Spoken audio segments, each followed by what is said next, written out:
नमस्कार, मैं मोहम्मद आसिफ और आप देख रहे हैं एसपीएन 9 न्यूज। इस वक्त मेरे साथ शशांक मौजूद है और शशांक से ये जानने की कोशिश करेंगे कि गुजरात में विजय रूपानी का जो इस्तीफा हुआ है उसके बाद जिस तरह से उसके बेटी के बयान आए हैं, आज नए मंत्री के साथ साथ कैबिनेट का विस्तार भी होने वाला है, तो उसमें किस मंत्री का जो है पत्ता भी कटेगा, किसको मौका मिलेगा, इन तमाम सवालों पे जवाब जो है आज बातचीत करने की कोशिश करेंगे। और आखिर में जो सबसे बड़ा सवाल रहेगा वो ये कि गुजरात में इस्तीफा हुआ है तो उसके साथ साथ उनके वहाँ गुजरात के चुनाव के पे जो फर्क पड़ेगा उसके साथ साथ यूपी के चुनाव पे क्या फर्क पड़ेगा, ये जानने की कोशिश करेंगे।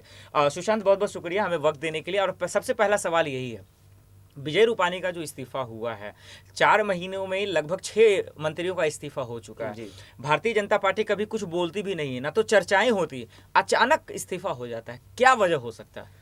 देखिए, ये बड़ी चिंता वाली बात है कि बताया नहीं जाता, कोई वजह स्पष्टीकरण नहीं होता है और इस्तीफे हो जाते हैं। अगर बात करें पिछले 4 महीने की तो तकरीबन 6 इस्तीफे हम देख चुके हैं। ऐसे में कहीं ना कहीं सवाल उठना, अब केंद्र के ऊपर भी सवाल उठने लगा है इसको लेकर कि क्या रणनीति इसके ऊपर देखी जाती है, क्यों ये तबादले, ये जो मुख्यमंत्री बदल दिए जाते हैं, क्यों बदले जा रहे हैं, क्या नाकामी छुपाई जा रही है?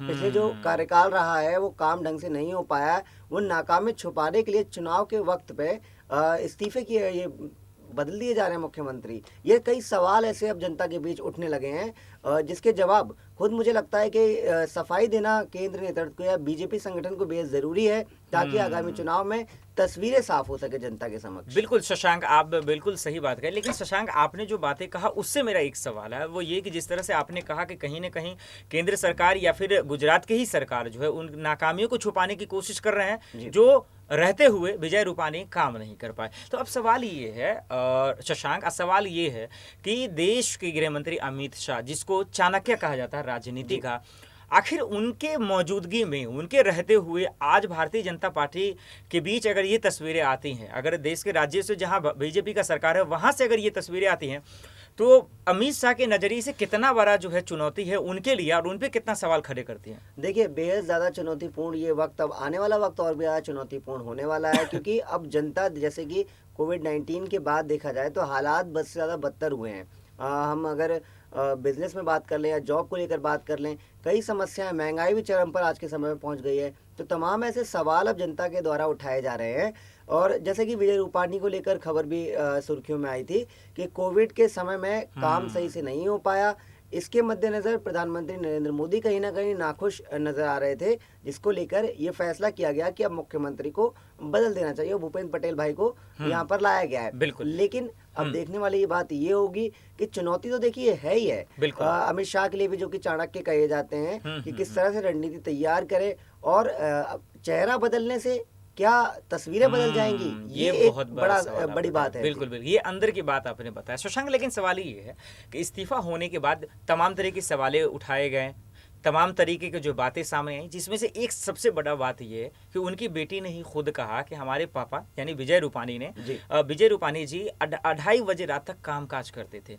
तो आप जिस वजह बता रहे हैं कि शायद वो नाकामी छुपाई जा रही है, तो आखिर फिर उनकी बेटी ने क्यों कहा कि उनके पापा इतना रात तक जब काम करते थे? तो फिर ये तस्वीरें साथ ही साथ उन्होंने कहा, उनकी बेटी ने ये भी कहा कि अगर कोई नेता कठोर नहीं होगा तो इसका क्या मतलब, उसको इस्तीफा देना पड़ेगा। इसका मतलब क्या निकालते हैं आप?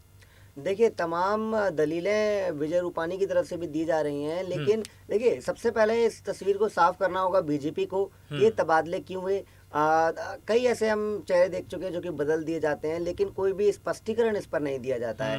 वहीं जो विजय रूपानी की बेटी ने जो बयान दिया है, उन्होंने कहा है कि देर रात तक मेरे पिताजी काम करते थे। लेकिन देखिए, काम करना और तस्वीरें क्या बयां करती हैं, उस काम का नतीजा क्या निकलता है। देखिए, मेन बात होती है नतीजा।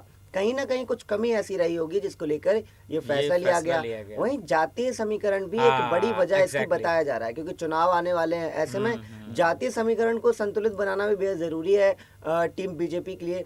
तो इसके मद्देनजर भी ये फैसला लिया जा सकता है। लेकिन तस्वीरें, जैसा कि आपने भी जिक्र किया और मैं भी बार बार इस बात का जिक्र कर रहा हूँ कि तस्वीरें साफ नहीं है, जो कि अब बीजेपी को साफ करनी चाहिए ताकि जनता तक एक संदेश पहुंच सके कि ये बदलाव का आखिर कारण वजह क्या है। एग्जैक्टली, ये बहुत बड़ी बात है आपने कहा शशांक। लेकिन आपने जैसे जातीय समीकरण का आपने जब जिक्र किया है शशांक, तो मैं एक सवाल नए मोदी के कैबिनेट से भी ले लेता हूँ। आपने देखा कि किस तरह से लगभग 41 मंत्रियों का जो है प्रमोशन डिमोशन हुआ इस बीच में, जिसमें से सबसे ज्यादा मंत्री जो है वो यूपी से आया। क्यों? क्योंकि यूपी में चुनाव होने वाले। तो क्या ये जो मंत्रियों का भी इस्तीफा हो रहा है, उसमें भी जब मोदी का कैबिनेट नए मोदी का टीम बना तो उसमें कई मंत्रियों का डिमोशन और प्रमोशन भी हुआ, उसमें सबसे ज्यादा यूपी को जगह दिया गया। तो क्या यही वजह है क्या कि जातीय समीकरण को ज्यादा तवज्जो दिया जा रहा है? देखिए, जैसे जैसे चुनाव आ रहे हैं तो चुनावी रणनीतियां दिखना लाजमी भी है और वो दिख भी रही हैं धरातल पे। अगर हम बात करें कि मंत्रिमंडल का विस्तार किया केंद्रीय मंत्रिमंडल का, तो उसमें भी हमने तमाम चीज़ें देखी। वहीं अटकलें उत्तर प्रदेश की अगर हम बात करते हैं तो सीएम योगी को लेकर भी काफ़ी अटकलें आई थी, लेकिन कहें कि सीएम योगी की पहुंच कहें या उनके कामकाज कहें, वो अपना पद बचाने में सक्षम रहे। उन्होंने बातें ये भी चली थी कि यूपी में भी चेहरा बदलने की बात चल रही थी, लेकिन वो अटकलें अब दूर हो चुकी है। जैसा कि खुद प्रधानमंत्री नरेंद्र मोदी अलीगढ़ जाते हैं सीएम योगी के साथ और वहां पर उनकी तारीफों के पुरंदे बांधते हैं। Exactly. तो तस्वीरें साफ हैं कि उत्तर प्रदेश के चुनाव में योगी आदित्यनाथ चेहरा होंगे, लेकिन जिस तरह से फेरबदल किए जा रहे हैं केंद्रीय मंत्रिमंडल में उत्तर प्रदेश के कई मंत्रियों को जगह दी गई, तो ये कहीं ना कहीं एक चुनावी रणनीति का भी एक पहलू है बिल्कुल। इसी को लेकर तमाम कई और भी प्रदेशों में हमने ये देखा, जैसे कि उत्तराखंड की अगर बात करें तो वहां भी मुख्यमंत्री को बदला गया।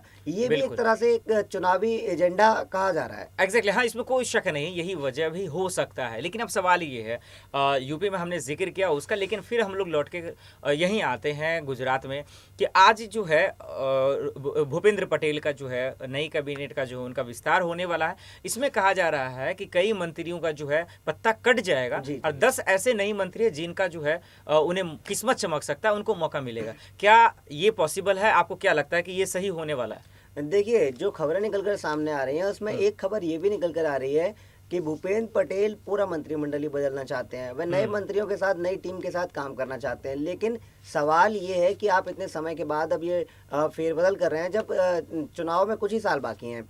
तो ऐसे में क्या ये रणनीति सफल हो पाएगी और आपके जो पुराने मंत्री थे कहीं वो आपसे संतुष्ट रहते हैं या नहीं, या फिर मुश्किलें यहाँ भी खड़ी हो सकती हैं। ये देखने वाली बात होगा कि आप टीम में संतुलन कैसे बनाते हैं। अभी तक की अगर बात देखी जाए, जो अमित शाह जो कि चाणक्य कहे जाते हैं, वो टीम में बेहद ही संतुलित तरीके से संतुलन बना लेते हैं, लेकिन जिस तरह से लगातार फेरबदलों का दौर जारी है और कई बड़े बड़े चेहरे बदल दिए गए, मुख्यमंत्री बदल दिए गए, मंत्रिमंडल बदले जा रहे हैं, तो ऐसे में नाखुशी होना भी लाजमी है कई मंत्रियों का या विधायकों का। तो देखने वाली बात होगी कि अब संतुलन टीम बीजेपी कैसे बैठाएगी, क्या नीति अपनाई जाएगी, इस पर ये देखने वाली बात होगी। बिल्कुल, क्योंकि गुजरात में भी अब जो है कुछ ही एक साल के बाद जो चुनाव होने वाले हैं। तो शशांक, अब मेरा सिर्फ 2 सवाल है, एक सवाल गुजरात, एक सवाल यूपी से है। पहला सवाल ये है अब इसी से रिलेटेड, अब वो ये कि ये जो इस्तीफा हुआ है, कांग्रेस लगातार हमला कर रही है कि बीजेपी हार रही थी इसी वजह से इस्तीफा हुआ है, बीजेपी को अब जनता नकार रही है इस वजह से इस्तीफा हुआ। ठीक है, वो पार्टी का काम है आरोप लगाना, लेकिन अगर हम लोग हकीकत की बात करें तो क्या ये जो इस्तीफा हुआ है इससे गुजरात के होने वाले चुनाव पर कितना बड़ा फर्क पड़ेगा? अब भारतीय जनता पार्टी को कितना बड़ा चुनौतियों का सामना करना पड़ेगा? देखिए, विपक्ष तो हमेशा हमलावर रहने के लिए तैयार ही रहता है और प्रतिक्रियाओं का दौर तो चलता ही रहता है, लेकिन ऐसे में देखने वाली बात यह है कि आपने चेहरा बदला, टीम बदलने की भी तैयारी है, क्या आप जनता को इससे लुभा पाएंगे? क्योंकि जनता को रिपोर्ट कार्ड देना होगा 5 साल के कामकाज का। अब ऐसे में चुनौती भूपेंद्र पटेल के लिए भी तमाम होंगी कि क्या इतने कम वक्त में वह जनता का विश्वास जीत पाएंगे, क्या रणनीति अपनाई जाएगी। आने वाला वक्त हमें बताएगा, तस्वीरें धीरे धीरे साफ होती जाएंगी कि क्या जनता इस बदलाव से खुश होती है या फिर इसे सरे से नकार देगी, और कहीं ऐसा ना हो कि जो चाल यहाँ पर बीजेपी ने चली है वो बीजेपी के लिए खुद भारी पड़ जाए। ये बहुत बड़ी बात है आपने कहा शशांक। एक छोटा सा सवाल शशांक, कि गुजरात में क्या फर्क पड़ेगा नहीं पड़ेगा वो तो आपने बताया, लेकिन उससे पहले यूपी में चुनाव होने वाले हैं, तो यहाँ के इस्तीफे से, गुजरात के इस्तीफे से यूपी के चुनाव पे क्या कुछ फर्क पड़ेगा क्या? देखिए, एक संदेश ये भी जा रहा है कि जो काम नहीं करता उसको बीजेपी बदल रही है, तो इसका कहीं ना कहीं एक फर्क पड़ने यूपी पे पड़ना लाजमी है, क्योंकि उत्तर प्रदेश में काम के पुलिंदे बताए जा रहे हैं और सीएम योगी के कार्यकाल को जो कि बदलने की चर्चा थी लेकिन नहीं बदले गए सीएम योगी, तो ऐसे में जनता के ऊपर फर्क पड़ना लाजमी है कि हाँ, एक उत्तर प्रदेश में चेहरा जो है अभी वो अच्छे से काम कर रहा है और टीम बीजेपी उससे सहमत है, तो जो बीजेपी समर्थक है वो काफी हद तक इसको सपोर्ट कर सकते हैं। योगी आदित्यनाथ का चेहरा फिर से आगे, और योगी आदित्यनाथ एक बड़े कह सकते हैं कि लोकप्रिय नेता भी हैं, तो ऐसे में यूपी में फायदा हो सकता है, क्योंकि चेहरा भी नहीं बदला है, 5 साल की जो नीतियां चली आ रही थी वो नीतियां एकदम साफ है, तस्वीरें साफ है। यही वजह है कि तो वहाँ कोई फर्क नहीं जी, पड़ेगा जी, भारतीय जनता पार्टी को, लेकिन गुजरात में कहीं न कहीं इस इसका असर इस्तीफे पड़ से सकता है। उनको चुनौतियों का सामना करना पड़ेगा। लेकिन अब देखना होगा कि एक्चुअल में होता क्या है, अब वो तब पता चलेगा जब चुनाव हो गए। फिलहाल के लिए इतना ही, बाकी खबरों के लिए बने रहें SPN9 न्यूज़ तक। नमस्कार।